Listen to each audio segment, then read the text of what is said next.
Hello there and welcome once again to LEGO Star Wars. I am the MPD Gamer and thank you for joining me. Sadly, due to some more technical difficulties, much like the last set, I've had to re-record this. So this is me going through the storyline once again. After having already gotten a fair few of the extra bits. The mini-kits, 100% true Jedi. I only realised I'd actually made the cock-up after I'd already gone back through it. So, you know, great fun. That was quite satisfying for me. Ah well, we live and learn. I sadly am a very slow learner, much like Anakin Skywalker. However, we're starting the original trilogy. It's at this point that the second game starts out with a fair few improvements. Much bigger levels because they had more resources to do with it. The blaster characters are so much better because they can actually dodge incoming blaster fire and automatically retarget the person who fired the bolt they just dodged, which I find is a great improvement and so incredibly satisfying, because when you're playing as Han Solo, he twirls around and shoots the next bastard in line. It's far more satisfying than it should be. He's just so badass. Now, as you might notice, I've got a few extras on. You'll discover more of them later on, but most of them are quite handy. Also, when you're playing through this the first time round, this little trick is quite handy. When you're at the start of this level, you can just keep pulling this lever, and it will continuously spit out exactly the same amount of studs forever. So if you've got the patience to keep grinding that bit, you can get yourself to true Jedi, shite loads of studs very quickly and very easily. It's a quick, simple and elegant technique for cheating your way to extra cash. Although I've got a similar technique for cheating my way to extra cash, and that's by having the character studs cheat on and blowing the fuck out of everyone. Because, as I said previously in another video, the character studs cheat enables you to get in touch with the inner sociopath by getting paid to kill people. Each corpse creates another buttload of cash. And, you know, as you might have noticed by the way I play games, and you'll definitely notice further along in my gameplays, I'm not exactly the most people friendly. Now you get to see what it's like when you get to dodge blaster fire. Just about. See, each time you catch a blaster bolt, just duck out of the way. As long as you're pressing square at the right time. Otherwise you just still get hit. It's all about timing, much like with your blast deflections as a Jedi. It's all about the timing, it's all about getting it just right. And it's something that I like to do as much as possible. I know that I'm not exactly the best at it, and I will get shot a fair few times, but just so you know, I do have the invisibility cheat on. Because, you know, I have it. I'm a filthy cheater. I don't mind admitting it. It's the principle of, if you've got it, why not fucking use it? And to be perfectly honest, I do subscribe to that mentality a lot. I mean, I'm happy to admit it, but I do have lightsabers. They're just stun sabers. They're not like actual working lightsabers. More's the pity. But I take them out in my garden and I wield them as if I'm facing off against enemies. I mean, I'm not, because there isn't anyone around who's willing to join me in a lightsaber fight. More's the pity. But I engage imaginary enemies in lightsaber duels. For, to be perfectly honest, primarily shits and giggles. It's just because I have them, and I might as well. Otherwise, what's the point? If you've got them, and you're not going to use them, there's no point in having them. Or at least that's the way I see it. And I have them, so I use them. And I really don't care about that making it obvious that I'm a very sad and a little bit lonely nerd. I'm used to that knowledge. I've had it for pretty much my entire life. Hence, I'm playing a LEGO Star Wars game which is released for children.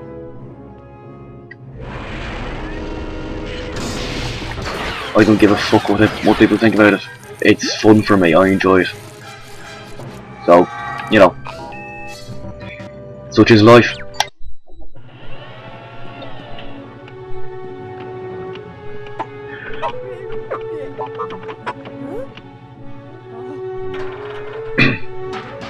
This will always amuse me. R2 acting like a stubborn little child who wouldn't accept his food. So Leia just opens his mouth and shoves it in there. Yes, I was very easily amused as a child. I'll admit, I still am.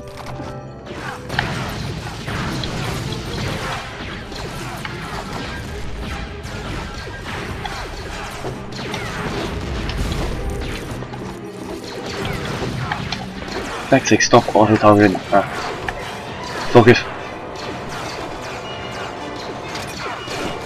Now, for those of you who've played Force Unleashed, you'll know what I'm about to, you'll recognise what I'm about to say, but long way down bonus. I love it. I love just dropping people off the edge. I always act as if I get the long way down bonus when I'm playing Skyrim and I Fusro dash someone off the edge of a mountain. I shouldn't find it quite so funny. Sorry, I shouldn't find it quite so funny, but I do. It's way more satisfying than it should be, just because you're dropping someone off a feckin' mountain by shouting at them, and they die. And I just always, ever since I played Star Wars: The Force Unleashed, every time I knock someone off the edge of somewhere and they plummet to their deaths, I always just think in my head, long way down bonus. And it makes me laugh, it makes me happy. Just one of those little things that I admit maybe a little bit childish, easy to amuse and all that, but I can't help it. It just makes me happy.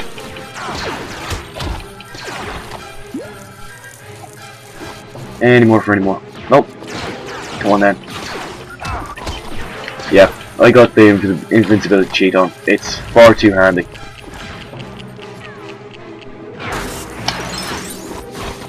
And for those of you who are more knowledgeable about this aspect of Star Wars than I am, please let me know. But this guy is Captain Antilles.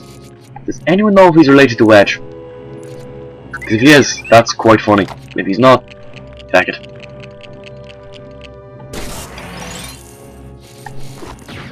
And I've nearly finished the little invasion of, I think it's the Tantai 4, the ship. I think. I'm not entirely sure. I know it's Leia's flagship, well, sort of. It's a little consular ship, but I think it's actually called the Tantai 4. And at this point, we're about to find out just how lackadaisical the Empire really is. The whole hold your fire, there's no life forms aboard. It's a little bit stupid, to be perfectly honest.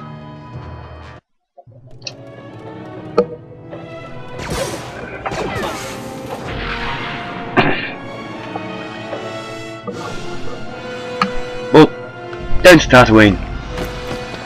Captain Antilles dies, Leia's captured, and she's a bit of a bitch about it.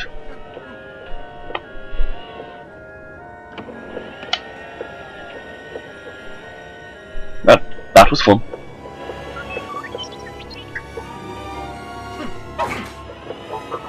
Just had to put the boot in, didn't you, 3PO? You cheeky bastard.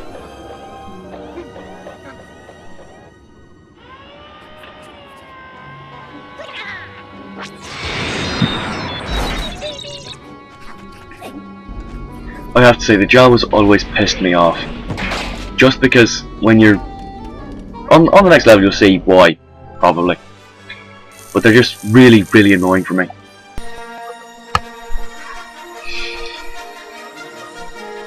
And now we get to play through Tatooine. So, I think it's the first of the properly long levels. I mean, each of the original, pretty much all of the original trilogy levels are fairly long, kind of hard slogs. Apart from the vehicle levels aren't that bad, and the boss battles aren't exactly huge, but a lot of the other ones are fairly extensive. I mean, the Jungle Wastes, Mos Eisley Spaceport, they're both fairly large, and the Death Star is just excessive, in my opinion. But they're great. So much detail, so much to do, to find, so many little bits. It's actually quite hilarious. But you'll see.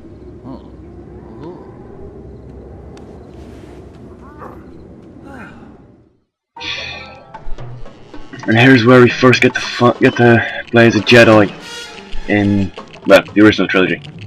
And they've kind of nerfed Obi-Wan Kenobi a bit. He's nowhere near as impressive and badass as he was. But that's primarily because he's old and arthritic, I imagine.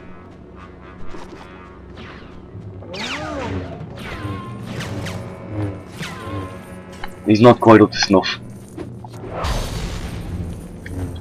He's very conservative with his powers and his use of the Force. But like I said, that's just because he's old, arthritic, and I don't think he's really that into it. I don't think he really cares. He just wants Luke to survive long enough to grow up and face the Empire. Which, to be perfectly honest, is a bit of a stupid fucking plan anyway. Laying their entire hope for the galaxy on one orphan, just hoping against hope that he will be able to be forged into the weapon that they want to use him against the Empire. It's just a bit of a stupid plan in my opinion. I mean, maybe that's just me, maybe that's just my opinion, maybe that's just me being a little bit dense about it, but I honestly think that Obi-Wan Kenobi and Yoda's plan was pretty feckin' stupid. Oh, and some of you may have noticed that there's a bit of discrepancy. I don't have Obi-Wan Kenobi's actual lightsaber. I've got a purple one. And that's because I've got it as a super lightsaber. Another one of those little extras I've got. I think I've found pretty much every single extra that you can by this point, and I've got most of them active.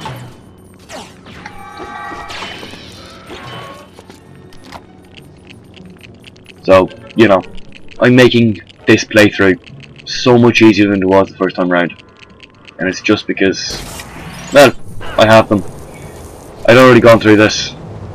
I'm a little bit pissed about not being able to go through it, not being able to do my original playthrough, because I'd done so much on it. And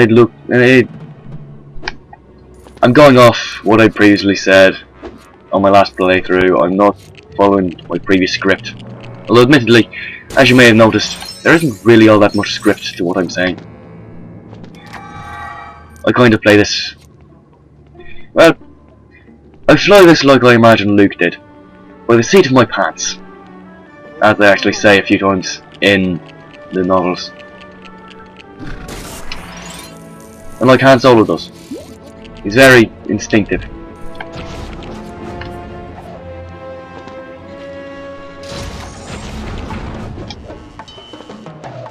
Come on, Luke.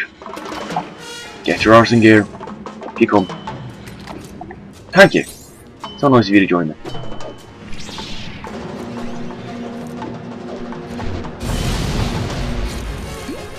I always love doing that. The Jedi Slam is probably my favourite attack to use, just because it's so devastating.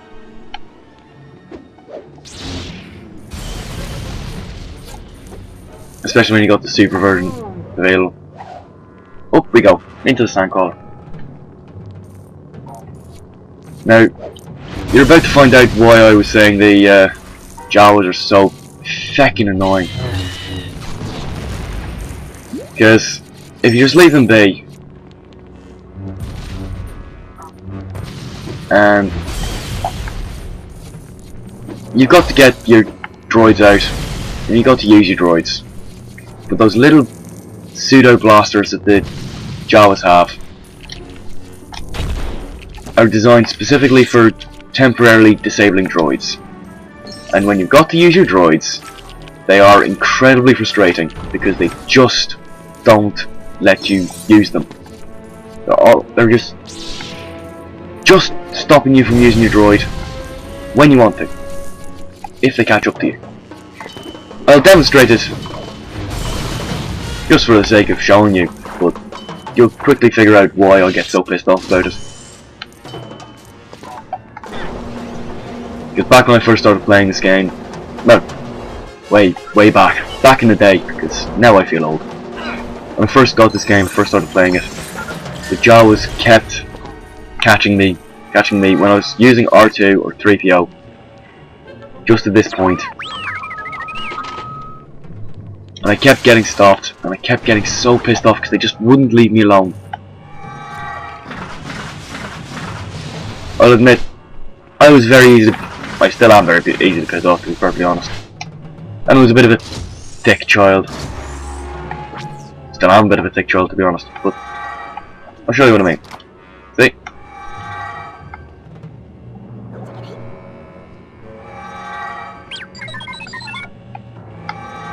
You know, I'm roaming around as R2. Come on, little Jawa. Okay. Not gonna do anything, are you? Fine. Okay, watch him. And now R2's slumping. Good. The Jawa just fecked him around. And I don't have to worry about him now.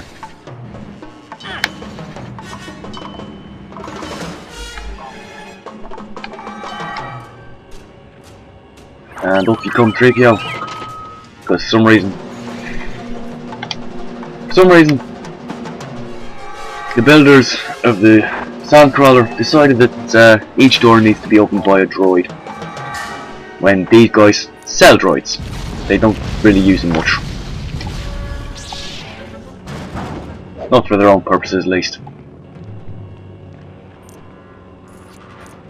And we're nearly there, I think. Yep. Nearly made it to Obi-Wan's home. Yeah, sort of.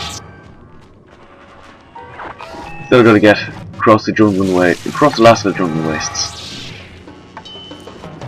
The sand people, quite literally, every fucking where. And they keep coming, they feckin' respawn. And they're annoying as shit. Just because, well, if I'm perfectly honest, it's just because of the noise they make. Sand people screaming is really quite annoying to me. I know it shouldn't be, I know it's just me being a little bit petty, and it's just the way they communicate, but my fecking god.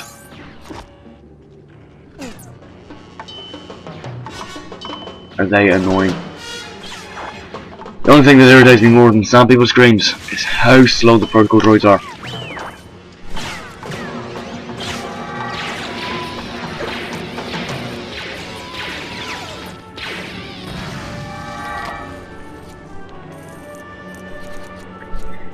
They just waddle around, not really giving effect, and they're so goddamn slow. Painful to watch sometimes. It's even more painful to watch them play out.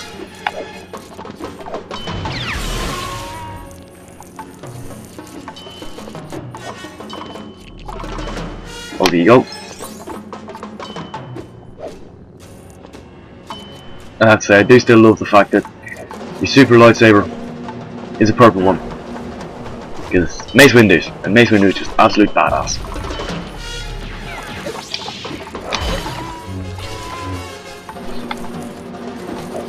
It's just me being me. One of those things that I find amusing.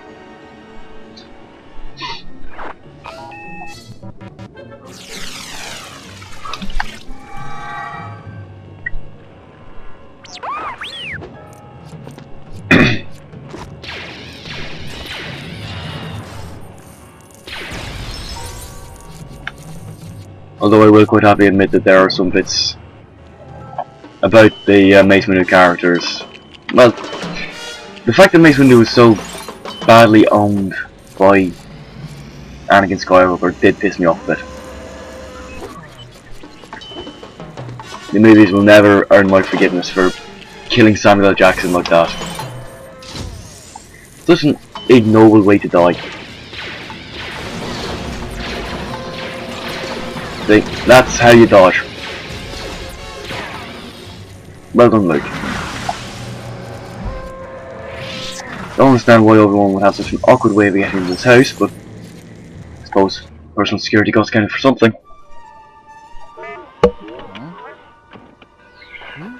Now for exposition schooling. Lego style.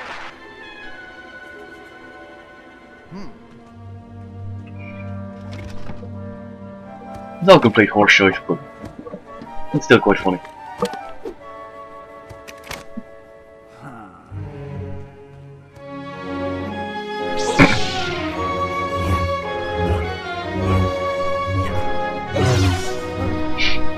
It's nice to know that even in Lego form, Luke Skywalker's still a bit of an idiot. Because let's face it, he's a feckin' moron. Well, thanks for watching. I will leave you now, and I will see you again next week. Hope you enjoyed. Please drop me a like, comment, or subscribe if you want to.